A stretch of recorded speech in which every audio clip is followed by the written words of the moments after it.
Hi friends, అందరూ బాగున్నారా? చూడండి, ఈ జున్ను కలర్ గులాబీలు వెన్నెల్లో ఎంత బాగా మెరుస్తున్నాయో, చక్కగా మెరుస్తున్నాయి. అందుకే తీయాలనిపించింది, తీస్తున్నాను.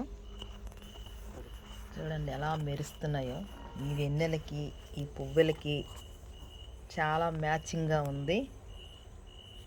చాలా చక్కగా ఉన్నాయి. చెట్టు నిండా చాలా మొగ్గలు వచ్చాయి ఫ్రెండ్స్. బయటకు వచ్చాను, ఇలాగా చాలా బాగా కనిపించాయి. ఇంకా వెంటనే మళ్ళీ ఉదయం ఎండ, ఈ అందం పోతుంది అనేసి తీస్తున్నాను, మీకు చూపించాలని, మా ఫ్రెండ్స్ అందరికీ చూపించాలని తీస్తున్నాను. అలాగే దీని పక్కన రోజ్మేరీ, మంచి స్మెల్. ఈ పువ్వులకి ఈ రోజ్మేరీకి మంచి మ్యాచింగ్ కుదిరింది. ఈ వీడియో నచ్చినట్టుగైతే ఒక లైక్ చేయండి, సబ్స్క్రైబ్ చేయండి, కామెంట్స్ పెట్టండి. బాయ్.